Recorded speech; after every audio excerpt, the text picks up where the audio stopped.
Hello everyone, if you've ever played the Pokemon TCG, you will look at this table and think, wow, that's a pretty typical setup. But if you've never played the Pokemon TCG, you may look at this and be like, why is there dice here? Why are some of these cards flipped over and some of them are upside down? Why is there 6 random cards here? Why are these cards upside down? And don't worry, we'll explain that all today. First, I would like to go over the setup and then we'll explain some other very basic things about the trading card game. Here in the middle is your active spot. This is where your active Pokemon are able to attack each other, basically.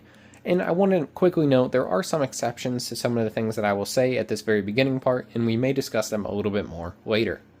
Right here is where you put a stadium. A stadium impacts the entire board.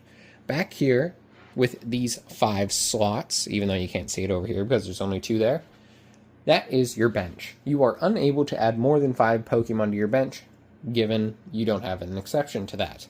Right here are your prized cards. You start off with 6 cards flipped over that you are not allowed to know what they are. Here, your upside down decks right here are your deck. Every single turn, you draw 1 card and add it to your hand. And speaking of your hand is what I'm representing with these upside down right here. You do not want to show your opponent your hand, because sometimes it can have really important things to your strategy in it.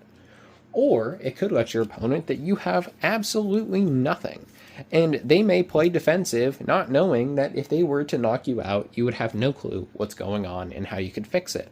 This last little thing that I didn't discuss is your discard pile, and it's also one right up there in the corner. This is cards that you use to get to this point of the game. First, I would like to go over why some things are on top of cards and why there are cards on top of other cards. First, in a very simple one, this is a damage counter dice. We have this here with 6, so we know that this Mega Kangaskhan has 60 damage on it, or 6 damage counters. But dice are also very important. Most of the time we do not use coins in the TCG, we use dice to flip. Of course, with heads being the even side and tails being the odd side. So let's give it a quick roll, and we rolled even, or heads. We also have other things here. This is something that I like to use that's not very descript, but other people like some more in-depth things. There are certain abilities that Pokemon have, and I will show this Kangaskhan really quickly. We have an ability called Run Errand, and it says once during your turn, meaning you can only use it once. And some abilities have more restrictions. You can not use more than 1 Run Errand ability each turn. So, I want to mark down that I use this ability so I'm not breaking the rules. We then have some other circumstances set up, like, why is there stuff back here? Well, we'll first go over why a Pokemon is on top of another Pokemon. If you didn't know, in order to use or evolve a Pokemon, there are certain circumstances that you need to reach. The circumstance here that you need to get past is this is what's called a basic Pokemon, and this is what's called a Stage 1 Pokemon. Now, there's also a Stage 2 Pokemon, but not in this line, so this is the top of the evolution tree. But in order to get to the circumstance where you're like that, you need to put down a basic Pokemon. And unless you have a circumstance where you have an exception to that, you need to wait 1 turn from after you put the basic Pokemon down to evolve to that next stage. And some of those circumstances that change are if you use a Pokemon supporter, such as Salvatore, which allows you to evolve on the same turn, or if you use Rare Candy, it allows you to skip from basic to stage 2. So now we'll look at this. Why does Mega Absol have cards underneath it? Well, it is a way to signify that you have energy attached. And if you didn't know, energy is like the super important part of this game, but we'll put down Absol for now, and I want to discuss the difference between these 2 energies. This is a basic energy. It does nothing but give energy. And if you didn't know, energy is important for you to be able to use the moves.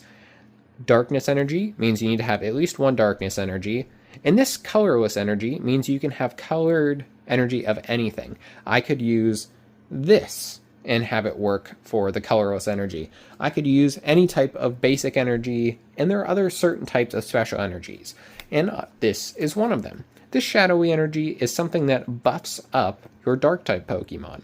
It is something that makes it so they can't take damage when on the bench from your opponent's Pokemon.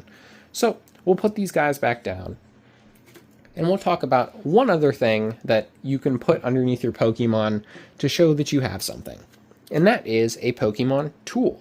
There's different types of trainer cards, and I'm sure we'll get into that a little bit later. But tools directly attach to Pokemon, and unless you have a very, very, very specific circumstance, you can only have one tool per Pokemon. And because we just went over how you can have tools, let's go over the other types of Pokemon-related trainer cards. So you have a couple here, really easy to see. Let's see if we can get any others. There's one, and let's see if we can get one in here. Alrighty, we got these ones. So, what we're going to go through is what this type of card is, how often you can use it, and potentially what type of effect happens with it.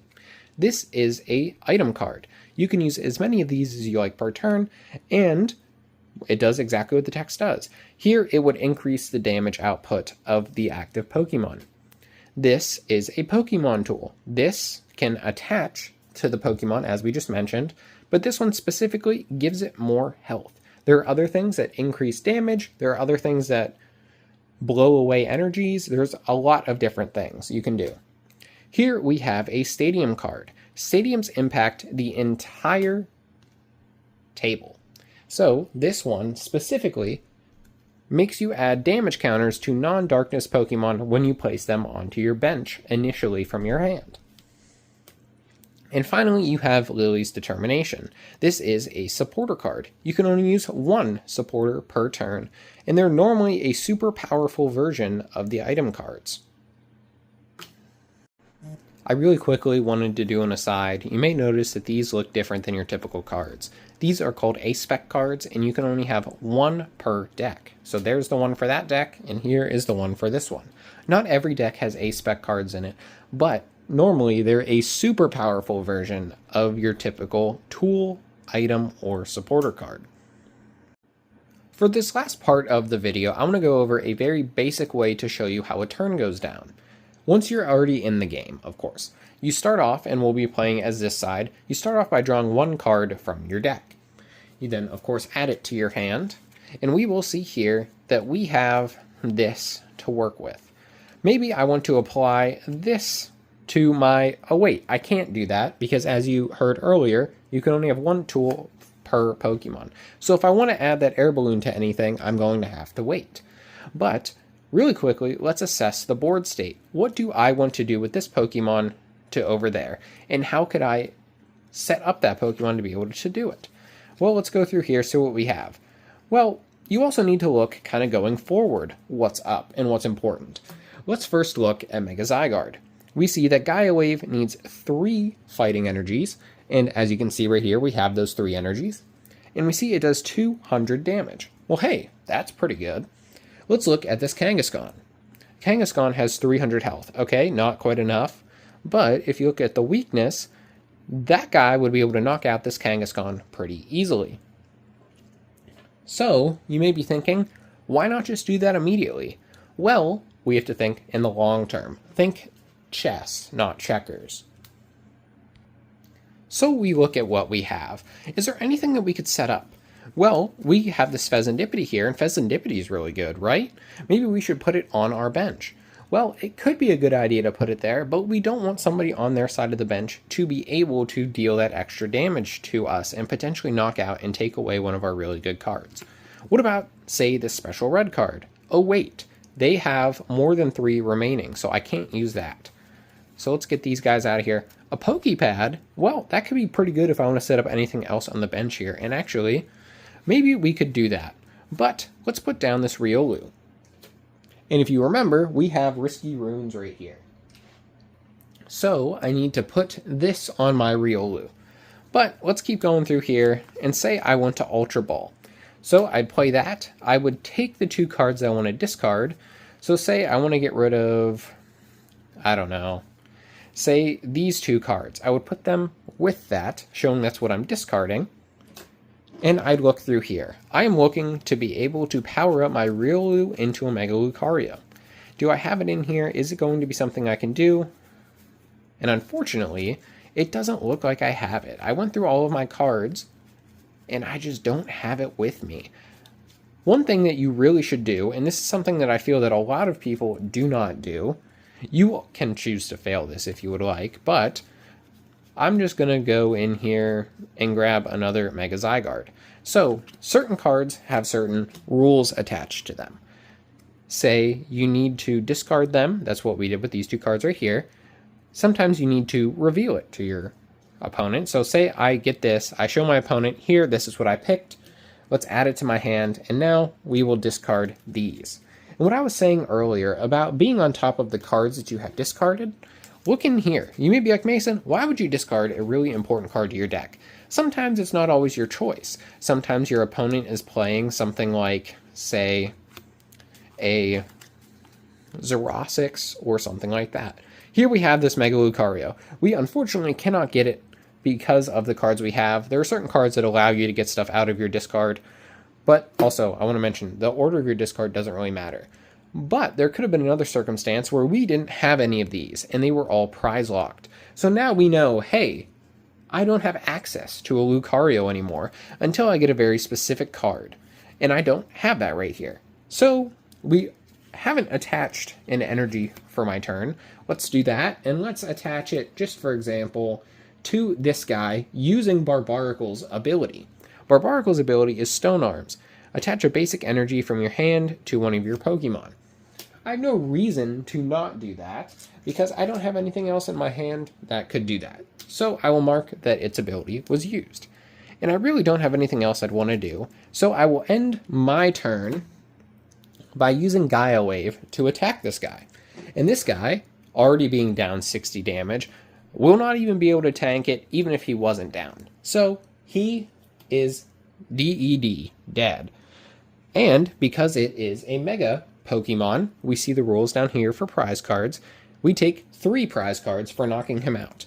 And shh, you don't show this to the other guy, but these are the cards you just got. And look at that. That's really good.